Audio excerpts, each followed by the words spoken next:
Bonjour à tous chers abonnés, j'espère que vous allez bien, moi ça va. Alors on est là pour faire le pronostic du quintet de demain, samedi à Deauville. Ce sera la réunion 1, la course 3, c'est le prix du Tréport.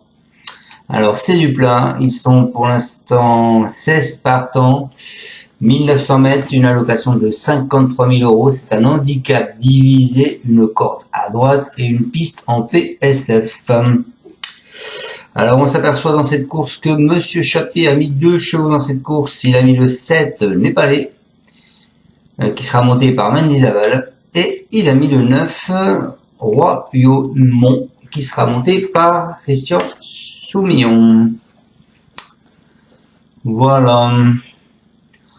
Ensuite, on va vite fait voir le passé de la course. L'année dernière, l'arrivée, c'était le 4, le 5, le 8, le 2 et le 1. Les cordes, vous aviez 6, 4, 5, 12, 13. Et les cotes, vous aviez 10, 10, 5, 75, 14 et 7. Les jockeys, vous aviez Cactus, Planck, Lemaitre, Demuro, Mazindaval. Il y a 2 ans, l'arrivée 15, 4, 7, 5 et 1.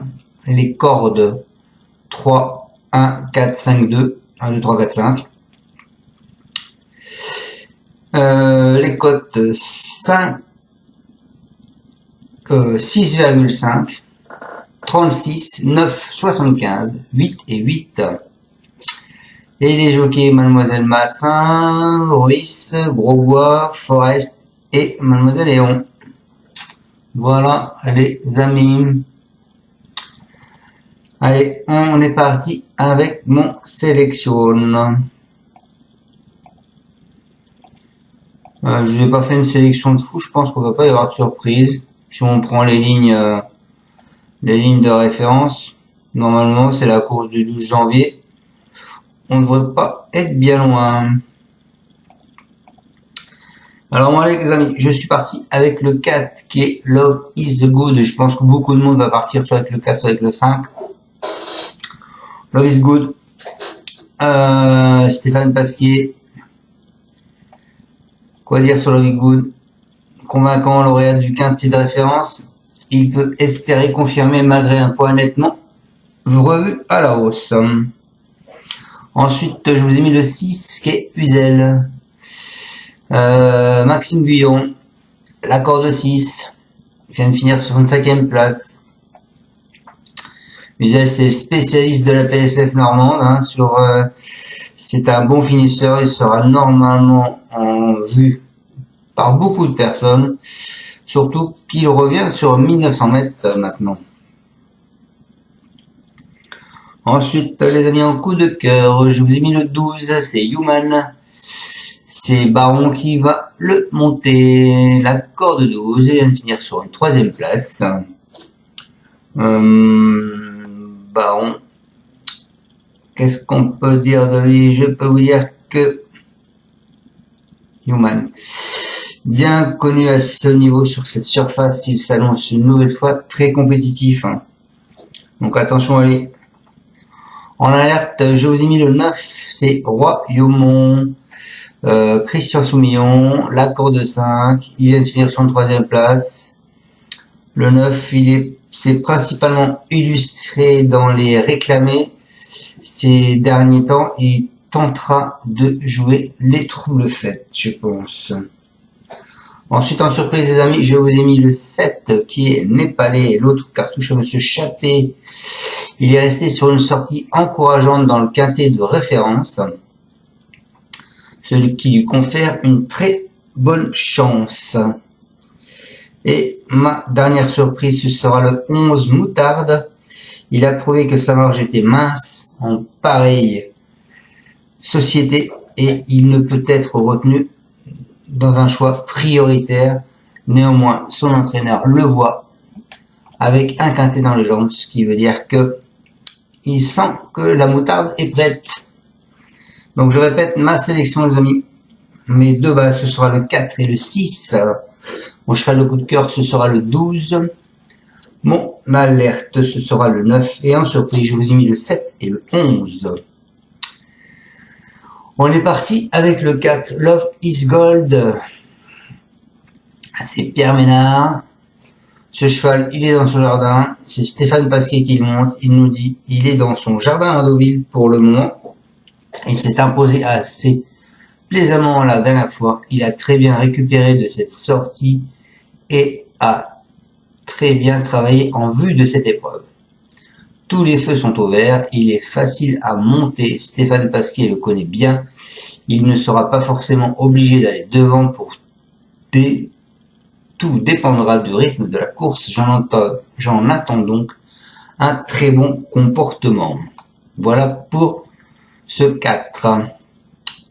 Ensuite, je vous ai mis le 6 Uzel. Alors c'est Cérélis, c'est Maxime Guillon qui va le monter. Alors je sais que pour le moment, Maxime Guillon, j'étais pas trop chaud avec lui, mais il a l'air d'être revenu. Alors évoluons à ce niveau depuis bientôt 2 ans. Le pensionnaire de Stéphane Cérélis se montre très rarement décevant. Attentiste dans un parcours, il sait mieux ce que quiconque finir ses courses rallongées progressivement la saison dernière. Il revient cette fois sur 1900 mètres. Certes, il n'a pas beaucoup de marge de manœuvre, mais il serait très hasardeux de l'oublier au moment du choix. Voilà pour ce 6. En coup de cœur, les amis, je vous ai mis le 12, qui est Youngman, monté par Axel Baron, pardon. Il nous dit c'est un super cheval qui m'apporte beaucoup de satisfaction à chacune de mes sorties. Ses dernières performances à ce niveau sont excellentes. Avec un bon déroulement de course, nul doute qu'il soit encore capable de finir dans la bonne combinaison. Sachez qu'il est resté dans un super état de forme.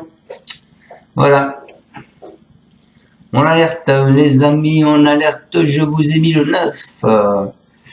Le 9 Royaumont, donc c'est le cheval HAP avec Christian Soumillon dessus. Et nous dit L'Oréal de Quintet. Il y aura bientôt 2 ans à Bordeaux. Cet élève de Fabrice Chappé a ensuite connu des fortunes diverses.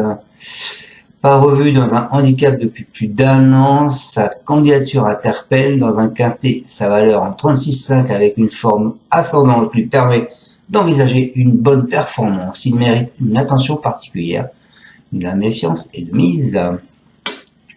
Ensuite, le 2 cheval échappé pour ma surprise, le Népalais Mendizabal qui monte. Il nous dit, auteur d'un joli printemps la saison passée, ce pensionnaire de Fabrice Chappé a réussi à s'imposer dans un quintet lyonnais, mais il a eu du mal à digérer les 3 kilos de pénalisation. Baissé sur l'échelle des valeurs, et il vient de remonter le bout de son nez. De mieux en mieux situé, il convient de lui accorder du crédit pour les places, car pour le succès, cela semble encore un peu compliqué. Voilà pour ce 7. Et ma dernière surprise, je vous ai mis Moutarde. Elle me monte au nez, justement, Xavier Blanchet. Il nous dit c'est un cheval avec lequel on attend. On va donc patienter et venir finir. Il faudra donc espérer que tout se déroule bien dans la phase finale. Une chose est sûre, c'est qu'à Chantilly, on l'avait monté de manière trop offensive et cela ne lui avait pas convenu. À chaque fois qu'on l'attend et qu'il vient dans les chevaux, il adore ça. Je persiste à ce niveau car je pense qu'il en a un dans les jambes. Voilà les amis. Donc mes deux bases, le 4 et le 6, mon cheval le coup de cœur, le 12, mon alerte, le 9, ma surprise, le 7 et le 11. Et je finis avec 2 autres chevaux que je donnerai donc à mes abonnés avec des propositions de jeu. Voilà, surtout qu'il y en a un qui va, je pense, faire mal et que je vois gros comme une patate avec une très belle cote, messieurs dames. Celui-là j'ai fait exprès de le mettre derrière parce que j'ai pas envie que tout le monde vienne le mettre. Voilà, donc je suis désolé, je le donnerai à mes abonnés. Je vous souhaite à tous une excellente fin de journée. Je vous dis à demain pour le pronostic du quintet de dimanche qui sera à Vincennes, en Trou. Encore à tous, merci de me suivre. Surtout, n'oubliez pas, si cette vidéo vous a plu, mettez un petit pouce. Si vous n'êtes pas encore abonné, abonnez-vous. Si vous souhaitez un abonnement payant, écoutez, vous allez dans la description. Tout est noté dedans. Vous pouvez vous abonner avec le bouton rejoindre. Vous pouvez vous abonner en prélèvement. Vous pouvez vous abonner en PayPal. Voilà. Et puis, si vous aimez cette vidéo, je compte sur vous pour la partager. Voilà. Et je vous souhaite à tous et à toutes de bons gains pour ce soir. Et j'espère que tout le monde sera content et aura touché quelque chose aujourd'hui. À demain. Ciao, ciao. Tu es parieur hippique, tu as forcément besoin de la Kazakh. La Kazakh, c'est l'outil indispensable des parieurs hippiques, avec plus de 60 filtres en temps réel et la possibilité d'affiner tes pronos et trouver ton cheval gagnant. La Kazakh, l'outil indispensable des parieurs hippiques et des passionnés.